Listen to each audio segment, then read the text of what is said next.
Habang patuloy pa rin ang pag-atake ng fishing line kina Major Lim at Pedro Chow, napansin ni Chil Sam Kim ang kanilang galaw at inisip, palalim sila ng palalim sa kagubatan. Ito ba ang plano ni Major Lim? Well, mukhang may loika ito. Mukhang sinusubukan nilang hanapin ng isang blind spot para makaiwas sa fishing line. Masamang balita ito. Kailangan kong mahuli si Major Lim ng buhay sa lalong madaling panahon para tuluyan ng matapos ang walang saysay na digmaang ito. Kailangan kong palitan ang estratehiya. Tatanggalin ko na lang lahat ng puno kung doon sila nagtatago. Dito ay napansin ni Major Lim ang pagbabago sa kilos ng fishing line. Ayon sa paliwanag, ito mismo ang hinihintay ni Major Lim. Ang mas malalim na pagpasok sa kagubatan ang magtutulak kay Chil Sam Kim na palitan ang kanyang maliit ngunit mabilis na bitag ng isang mas malaki at mas makapangyarihan, isang paraan na kayang wasakin ang buong kagubatan. At sa sandaling mapilitang palitan ni Chil Sam Kim ang kanyang taktika, hinihintay lang ni Major Lim na bumagal ang galaw ng fishing line. Kaya dito ay naisip ni Major Lim, kita ko na. Mas mabagal na ang fishing line ngayon. Ito ang sandali, ang isang iglap na pagkakataon, na matagal na niyang hinihintay. Kaya agad na sinabi ni Major Lim, Pedro Chow, ito na. Dito ay agad na tumakbo si Pedro Chow habang hinuhubad ang kanyang damit. Kasabay nito, agad niyang ipinulupot ang tela sa kanyang mga kamay, saka mahigpit na hinawakan ang fishing line. Kaya muling nagsalita si Major Lim, hilahin mo. Ipakita mo sa kanya na tayo ang magpapabagsak sa kanya ngayong gabi. Sa sandaling iyon, buong puwersang hinayla ni Pedro Chow ang fishing line. Habang nangyayari ito, naisip ni Major Lim, pinakamainam kung kaya ni Pedro na lamangan ang matandang iyon at dalhin siya rito. Pero hindi ako pwedeng maghintay lang. Kailangan ko nang tapusin ang laban habang na-neutralize ang kanyang sandata. Dito ay naisip ni Chil Sam Kim, bakit parang mahigpit ang fishing line? Nasabit ba ito kung saan? O hawak ba ito mismo ni Major Lim gamit ang kanyang mga kamay? Habang patuloy na hawak ni Pedro Chow ang fishing line, naisip niya, kahit na Class A slasher siya, mas matanda pa rin siya sa akin. Hindi ito labanan ng kakayahan o teknik, hindi ako pwedeng matalo sa laban ng lakas. Dito ay agad na naghanda si Pedro Chow. Kasabay nito, pinakawalan niya ang buong lakas upang hilahin ang fishing line. Dito ay makikita si Chil Sam Kim na tila unti-unting nadadala sa paghatak ni Pedro Chow. Habang iniisip niya, ang fishing line ay hindi naman nakasabit sa puno o bato, may humihila rito. Kaya pala, naglakas loob siyang hawakan ng fishing line at hatakin ito. Ang tapang niya. Kung ganun, mas mabuti pang ipakita ko sa kanya kung ano ang kaya kong gawin. Kaya dito ay buong puwersa na hinayla ni Chil Sam Kim ang kanyang fishing rod. Dahil dito, tila si Pedro Chow naman ang nadadala. Naisip niya, bakit ang lakas ng matandang to? Kung ganun, hihilahin ko ito ng mas malakas. Subalit bigla na lang siyang nagulat sa kanyang nararamdaman, hindi na niya magawang hatakin ang fishing line. Kaya sa kanyang paglingon, pakiramdam niya ay parang isang bundok ang kanyang nasa harapan. Kaya dito ay naisip ni Pedro Chow, nakatayo siyang matatag sa kanyang pwesto at hindi natinag kahit kaunti. Isang bundok na hindi magagalaw, ano man ang gawin ko. Sa katunayan, ang pilitin siyang hatakin papunta sa akin ay ako lang ang masasaktan. Pero kahit ganun, kailangan kong pigilan siya. Mamamatay kaming lahat kung hindi mananalo si Major Lim sa laban na ito. Sa isang flashback sa isang paaralan, makikita na ang mga zombie ay pinapasok na ang gusali. Isang pinto ang pinipilit buksan ng isang zombie, at makikita ang mga estudyante na nagsusumikap na pigilan itong makapasok. Biglang may napansin ang isang binata, ang batang si Pedro Chow na umiiyak. Kaya sinabi ng binata, pwede kang umalis kung natatakot ka. Hindi na yata namin kayang pigilan pa ito. Ikaw naman ang laging huling natitira sa mga training. At ikaw pa ang nag-aayos ng mga gamit mag-isa. Kaya kung magpapatuloy ka, magtulungan tayo at mag-survive hanggat kaya. Kailangan mong mabuhay para sa amin. Sa kasalukuyan, habang makikita na napunit na ang damit ni Pedro Chow at nasusugatan na ang kanyang mga kamay, sinabi niya, magsusurvive ako. Hindi na ako ang batang tumatakbo palayo na parang takot. Dahil dito, buong puwersa niyang hinayla ang fishing line, kahit na siya'y patuloy na nasusugatan. Literal na inilagay ni Pedro Chow ang kanyang buhay sa fishing line sa labanang ito. Naisip ni Chil Sam Kim, Ang lakas na ito ay tanging mula lamang sa isang Class A slasher tulad ni Major Lim. Dito, may isang anino na mabilis na tumatakbo, kaya agad itong napansin ni Chilsam Kim. Ito ang dahilan kaya nagbigay daan upang makalapit siya. Habang naririnig ang tinig ni Major Lim, nagsabi siya, "Checkmate, fishing philosopher." Sumagot si Chilsam Kim, "Yung isa ba ang humihila ng fishing line ko? Pero akala mo ba hindi ko inaasahan ang mga ito?" Sa mga sandaling iyon, nilabas ni Chilsam Kim ang isa pang fishing rod sa kabilang kamay. Patuloy pa rin ang pag-atake ni Major Lim, at habang ito'y nangyayari, pinakawalan ni Chilsam Kim ang isa pang fishing line. Si Major Lim naman ay tinutok ang kanyang baril. Sa kabila ng lahat, narinig ang isang malakas na ingay mula sa pinangyarihan. Sa kabilang banda, sa Uljan Nuclear Plant, maririnig pa rin ang kaguluhan, sunod-sunod na pagsabog at walang tigil na putukan. Mula sa malayo, nakamasid si Chang Song-jo sa nangyayari habang iniisip niya, nakakainis. Bakit pa kayo lumalaban? Mamamatay rin si Major Lim dito. Ang munting pag-aaklas nyo ay madudurog at walang makakaalam nito, kaya bakit pa? Biglang lumapit ang isang sundalo at nagulat, "Sir, si Dukchul Jang ay natalo dahil sa knockout." Agad na naiinis na sumagot si Chang Song-jo, "Anong pinagsasabi mo na knockout?" Hinawakan niya ng mariin ang kwelyo ng sundalo at galit na sinabi, "Ano sa tingin mo ito? Isang boxing match. Anong nangyari kay Major Lim? At least man lang ba, nasaktan ni Dukchul Jang si Major Lim bago siya bumagsak?" Mabilis na sumagot ang sundalo, "Sir, ayon sa ulat, hindi man lang nakalaban ni Dukchul Jang si Major Lim. Nawalan siya ng malay matapos siyang pabagsakin ng mga slasher na nakaligtas sa pag-atake." Nagulat si Chang Song-jo sa narinig. Agad siyang nagtanong, paano naman ang fishing philosopher? Siya ba ang nakikipaglaban kay Major Lim? "Opo, sir," sagot ng sundalo.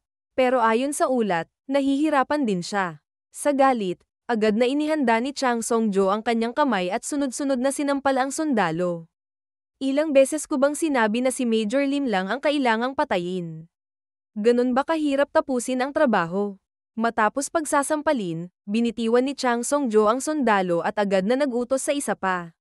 "Sabihin mo sa mga tao, pakawalan ang nilalang." Nagulat ang sundalo sa narinig. Muling nagsalita si Chang Song-jo, "Ilabas ang Class A mutant." Kaya sinabi ng sundalo, "Saan po namin ito pakakawalan, sir? Masyado tayong malayo sa kinaroroonan ni Major Lim." Biglang sumagot si Chang Song-jo, "Hindi. Pwedeng lumipat ng panig ang fishing philosopher kung doon natin ito pakakawalan. Huwag kalimutan, ang pangunahing misyon niya bilang isang slasher ay pumatay ng mga zombie." Muling nagtanong ang sundalo, "Kung ganun, saan natin ito pakakawalan, sir?"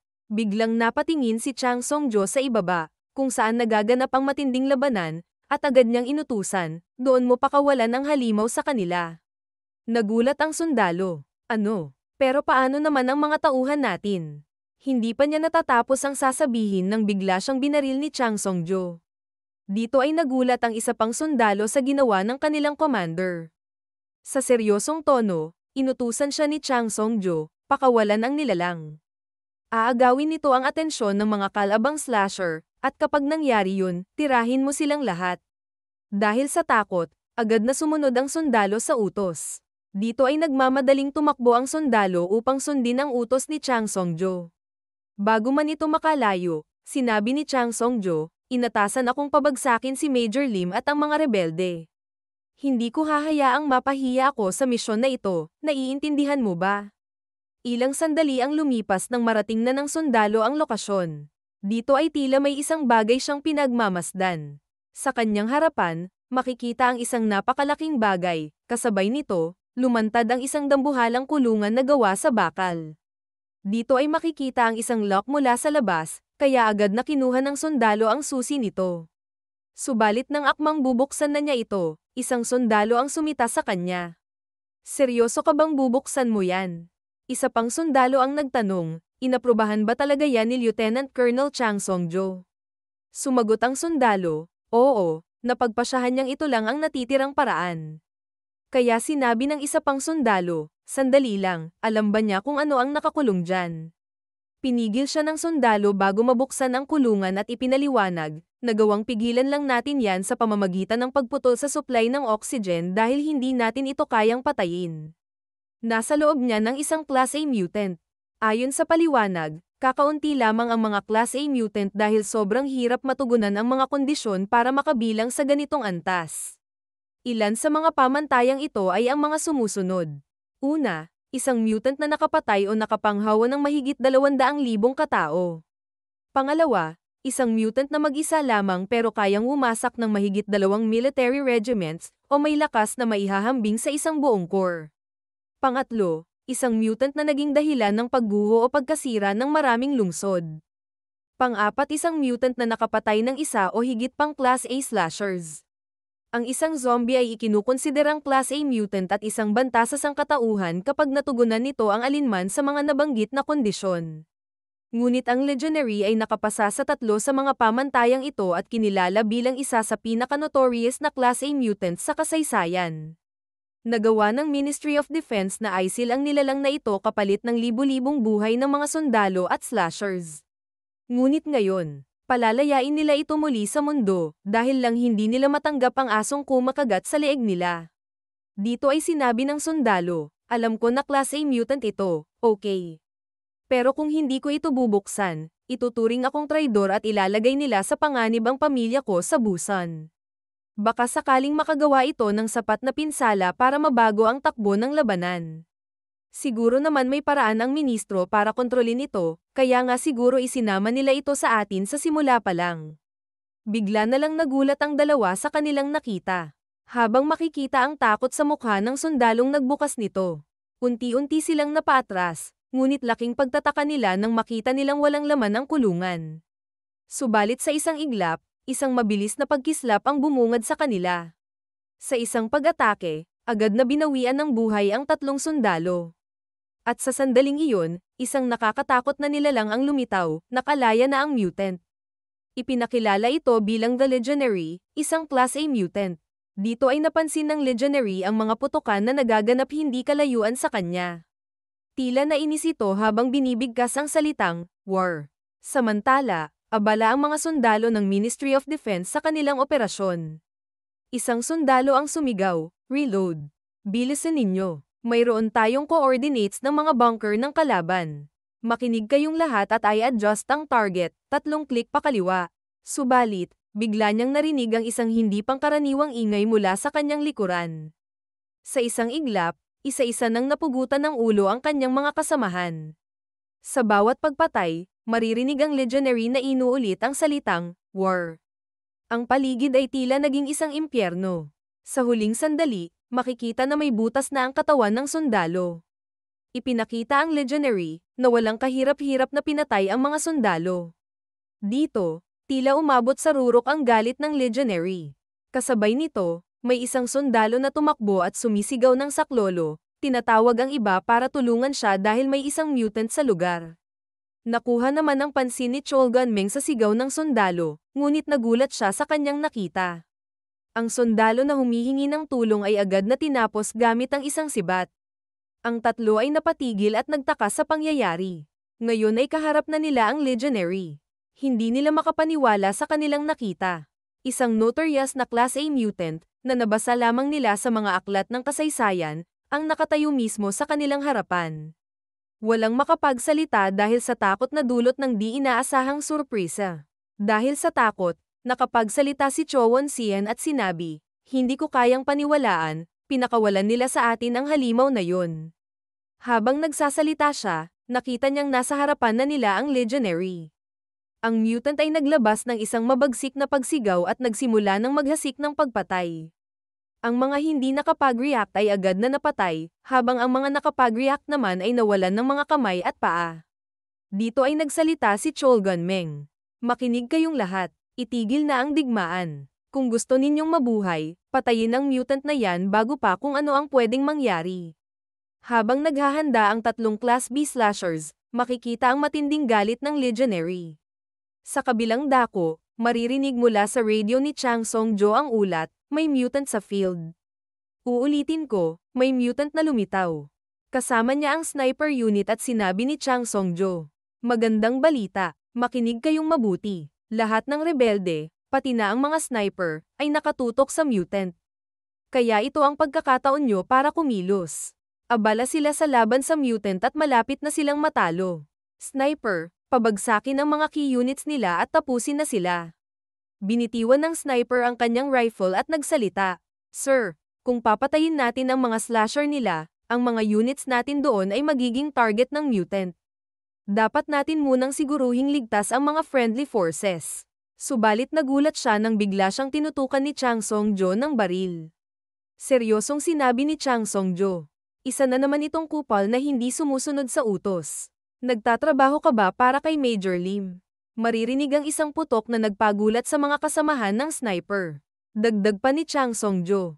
Patumbahin niyo sila bago ko patumbahin ang mga ulo ninyo. Dahil sa takot, naghanda na ang sniper. Sinabi ni Chang Song-jo, tama, ang trabaho natin ay patayin si Major Lim at ang kanyang mga key followers.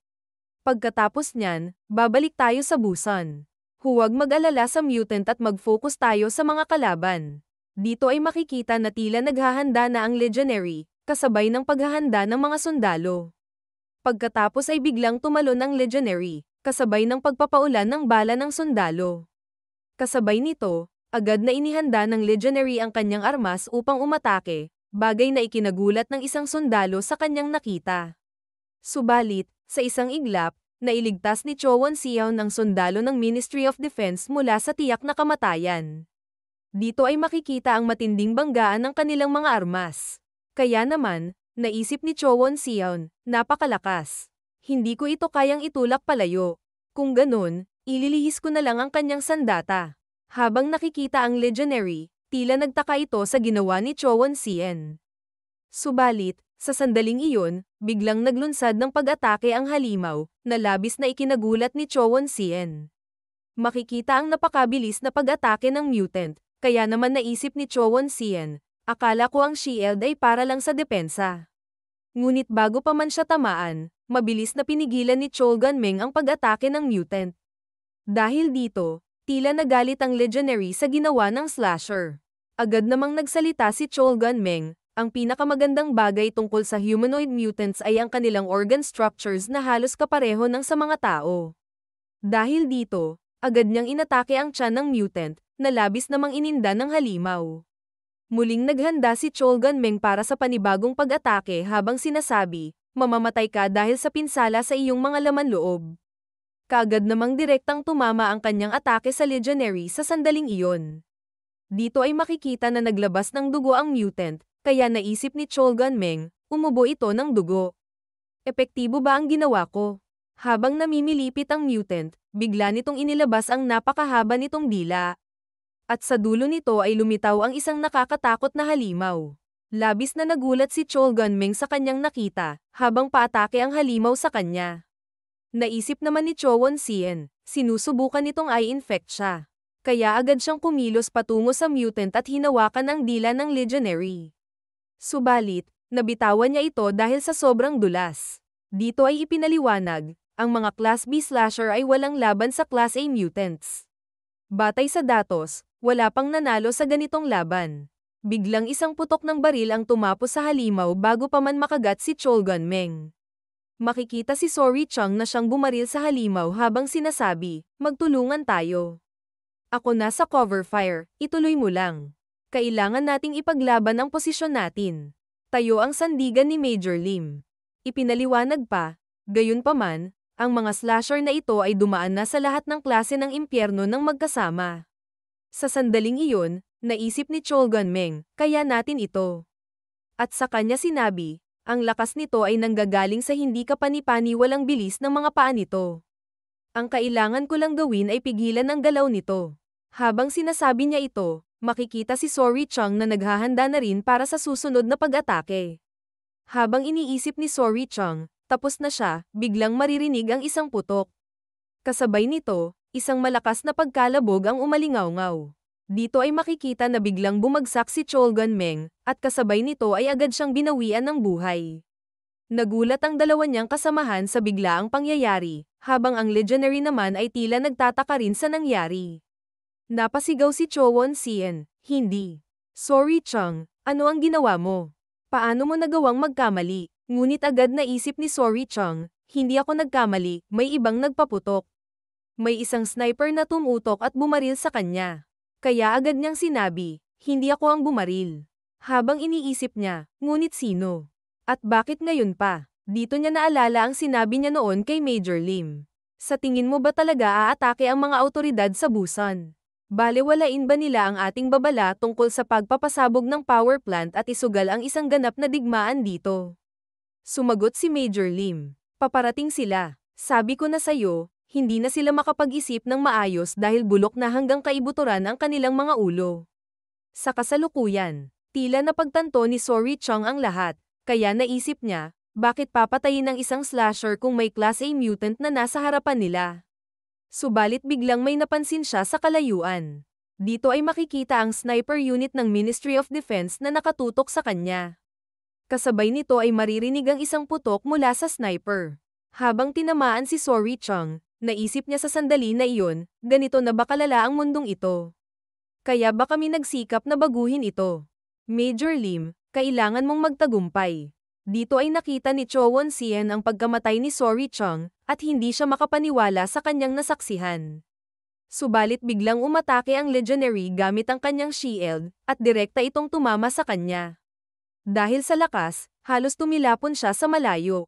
Subalit agad naman siyang nasambat ng mga sundalo. Kaya sinabihan siya ng isang rebelde na kasama niya, subukan mong huminga ng malalim. Gagawin namin ang aming makakaya para bigyan ka ng oras. Kaya dito ay nagsanib puwersa ang mga rebelde at mga sundalo mula sa Ministry of Defense upang lumaban. Agad nilang inihanda ang kanilang mga baril upang barilin ang mutant. Subalit maririnig sa earphone ng sinabi ni Chang Song-jo, "Teka, sandali. Anong ginagawa ninyo? Mali ang tinutukan ninyong baril. Hindi ang mutant ang target natin. Narito tayo para patayin si Major Lim at ang mga rebelde na nagpasimula ng kudeta. Ang mga kalaban ay abala sa mutant, kaya't ito ang pagkakataon natin." Subalit nagatubili ang sundalo. Pero sir, tiyak na papatayin tayo ng mutant kung babarilin natin ang mga rebelde. Rebelde man o hindi ba't dapat magtulungan ang mga tao? Dito ay agad na tinutukan ni Chang Song-jo ng baril ang sniper at sinabi, hanapin ang iyaking pasaway at pabagsakin siya. Kaya agad na sinabi ni Chang Song-jo sa radio, ulitin ko, wala tayong kinalaman sa pagpatay ng mutant o sa kaligtasan ng mga rebelde. Ang tanging layunin natin ay pabagsakin sila. Kinagulat naman ito ng sniper sa kanyang narinig. Dinagdag pa ni Chang Song-jo, kung gusto mong makita ang pamilya mo na magkaroon ng maliit na bahay sa Busan kaysa masaktan, susundin mo ang mga utos. Kung hindi, magiging rebelde ka na rin at papatayin ka namin. Dito ay nainis ang sundalo at tila wala nang magawa. Kaya sa huli, agad na tinutok ng sundalo ang kanyang baril sa mga rebelde. Dito ay nagtataka ang rebelde kung bakit nila ito ginagawa. Nagsalita ang sundalo, hindi ko pwedeng hayaan na saktan nila ang anak ko sa Busan. May mga utos sa amin. Isa kang sundalo, naiintindihan mo ba? Kaya agad na hinanda ng sundalo ang kanyang baril at sa huli ay sinabi niya, pakiusap, sana naiintindihan mo. Pagkatapos, maririnig ang sunod-sunod na putok mula sa mga sundalo sa buong paligid, habang makikita ang isang rebelde na gumagapang papalapit kay Cho Won-sien. Sinabi nito, wala tayong laban sa ganitong klase ng halimaw kung wala ang mga slasher. Kaya't mangyaring magpatuloy ka. At sa huli, bumagsak ito at binawian ng buhay. Sa sandaling iyon, nasabi ni Cho Won-sien, ang kalokohang ito, hindi ito pwedeng mangyari. Sa kabilang banda, sinabi ni Chang Song-jo, mukhang tapos na tayo dito. Magtipon-tipon na kayo, tinalo natin ang mga puwersa ng rebelde, ngayon tingnan natin kung napatay ng matandang lalaki si Major Lim. Tatapusin na lang natin ang trabaho kung hindi pa niya ito nagawa. Makakatulong ito sa atin para magtagumpay tayo sa Busan. Dahil natapos natin ang lahat ng misyon. Tawagan na ang mga evacuation helicopter. 4 o 5 helicopter ay sapat na para sa mga natitirang tropa.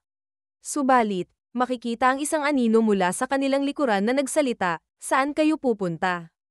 Agad nagulat si Chang Song-jo sa kanyang nakita. Lumabas ang grupo ni Jinggu Park. Nagsalita si Malhua-jo, narinig ninyo ba ang mga sinabi niya? Sa tingin ko, sapat na ang dahilan na iyon. Pwede na ba natin silang patayin? Kaya naman inutos ni Jingu Park. Barilin na silang lahat. Ang kailangan lang natin sa kanila ay ang kanilang radyo. Sinabi ni Chang Songjo, teka lang, mali ang pagkakaintindi ninyo. Sumagot si Jingu Park, anong mali doon? Inatake ninyo ang mga sibilyang slasher na hindi nakikialam, pinatay ang mga tropa ni Major Lim na tinawag ninyong rebelde, nag-hire ng mga Class A slasher para maglaban-laban ang mga slasher, at pinalabas ang isang mutant upang sirain ang lahat sa battlefield. At ngayon gusto ninyong bumalik sa Busan dahil natapos ninyo ang misyon ninyo. Ano ba talaga ang hindi ko naiintindihan dito? Kaya agad na binaril ni Malhuanjo si Chang Songjo. Kaagad na tumamba ang opisyal. Mabilis na lumapit ang mga sundalo sa kanilang commander, ngunit nang sandali na iyon, kumalat ang impeksyon kay Chang Songjo. Agad niyang kinagat ang isang sundalo, kaya't nasabi ni Jingu Park, ngayon, panahon na para gawin ang trabaho natin. Agad na kumilos ang mga slasher upang patayin silang lahat. Subalit biglang napansin ni Jingu Park ang salamin ni Chang Songjo na naiwan sa lupa. Mabilis siyang lumapit at tinapakan ito, sabay sabing, magbabayad kayo sa pagkamatay ng mga inosente sa pamamagitan ng inyong dugo.